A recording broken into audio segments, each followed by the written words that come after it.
All right. Hey, y'all. It's Terry here with Mountain Life Realty, and I have a question for you. Do you know the difference between a second home and an investment property? I want you to stick around because this short 5 to 7 minute video is I'm gonna break it down for you so that you can understand the difference between the two better. All right, so here we go. So you hear these terms thrown around a lot, right?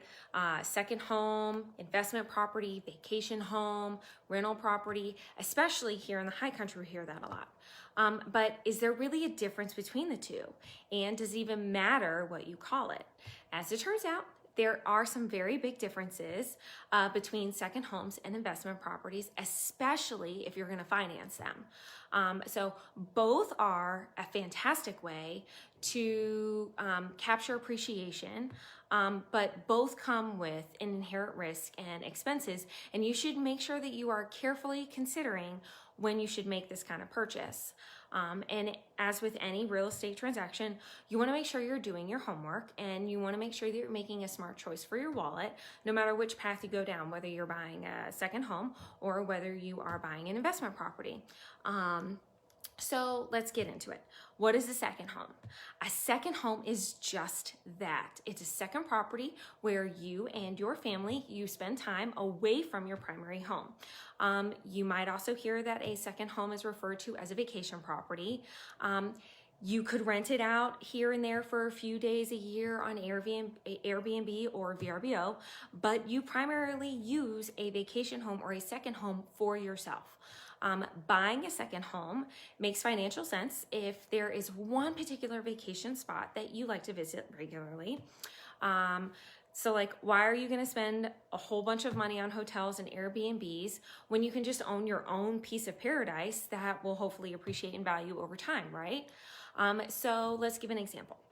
Let's say you live in Central or Eastern North Carolina, but you are an avid skier. We have ski slopes here, and you love to hike in the summertime. Hey, guess what? We have great hiking trails here too. So you spend a lot of weekends here, right? In the high country. So it makes way more sense for you to purchase a second home here than it is for you to pay somebody else's mortgage on their Airbnb or their VRBO, right? So that's more of like what a second home is, or a vacation property. An investment property, here's the good stuff. An investment property, on the other hand, is going to be something that you purchase explicitly with the intention of generating income. That's it.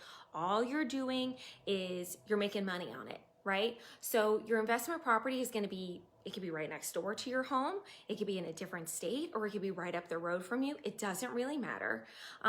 All you're going to be doing is playing the role of the landlord, and you are going to be working with long-term or short-term renters, and they're going to be paying cash to stay in your house, okay?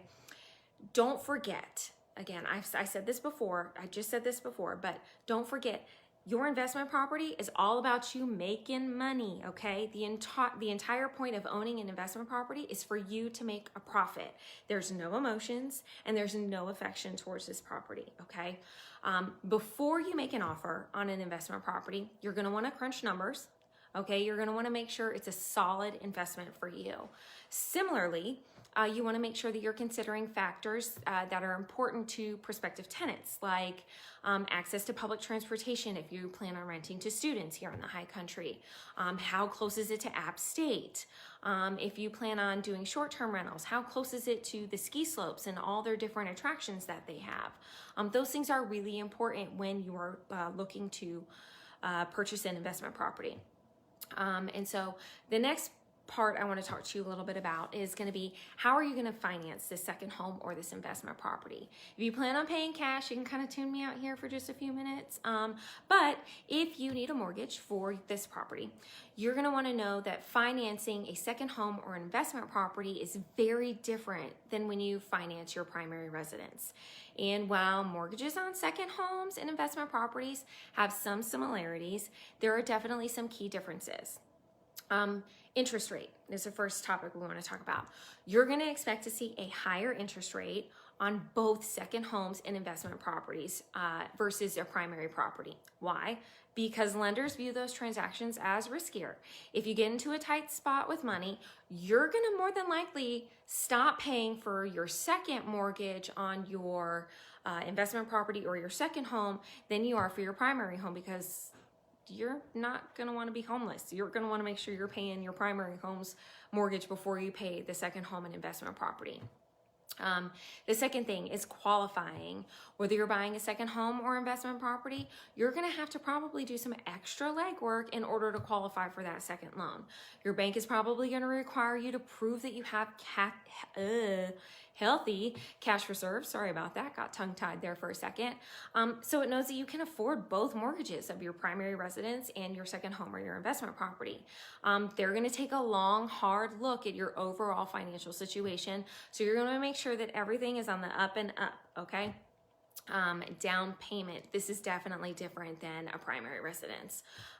Depending on your situation, the lender is going to want you to probably bring a larger down payment for that investment property or that second home. Typically, these are between 15 to 25%. We usually see the middle is about 20%. Again, but this is because the bank wants a bigger cushion for you to fall back on in case you default. Okay, hey Andrew, I see you, or Josh. I know you as Josh, not Andrew. Your rental income. If you're buying an investment property, your lender might allow you to show that anticipated rental income will help cover the mortgage payments. However, proving how much rental income the home can generate tends to be a little bit complicated. You're gonna wanna make sure that you prepare for a special appraisal that takes into account comparable rents in the area, whether that's for short-term rentals or long-term rentals. Location, this is a big one too. Your lender is probably going to require that your second home, your vacation property, be 50 to 100 miles at least away from your primary home. Whereas an investment property can be the house right next door to you or right up the street. They're not really too picky in terms of an investment property on where that's located based on your primary residence. Here's the big one, taxes. Nobody likes paying taxes. Nobody likes dealing with taxes. The IRS is not fun, right? However, federal income tax rules are going to be different for you when it comes to vacation homes and investment properties. Generally, you're going to treat your second home just as you would for your first home when it comes to taxes. If you itemize, you can deduct the mortgage interest you paid up to a certain limit, right? If you own an investment property, however, you can deduct the mortgage interest plus any of the expenses that come with operating that rental business. However, you are also going to have to report that rental income too. So it's kind of a double-edged sword there with the investment property. So the last point I want to touch on here, why it's important not to confuse the two, not to confuse a second home vacation property with an investment property. I want to make sure that you're clear about the difference between the two and you don't use them interchangeably, because they're not interchangeable. Some people try to pass their investment property off as a second home so that they can get more favorable financing. You should never, ever, ever do this. If you lie on your loan application, you could be committing mortgage fraud, which is a federal offense. And I don't know about you, but I don't want to go to jail. I'm too pretty and orange is not my color, y'all. So in your lender's underwriting, their underwriting team, they are aware that this could happen. So just try not to pull the wool over their eyes. Just do things the right way. Do it legitimately. They're going to take the big picture. Sorry, I lost my train of thought there. I apologize. They're going to want to take the big picture into account when they're deciding what kind of loan terms to offer you. Okay. So bottom line, just keep everything above board and you won't have to worry about a thing. All right. So that's going to be that's the difference between second home slash vacation home versus an investment property. I hope that you found this information educational.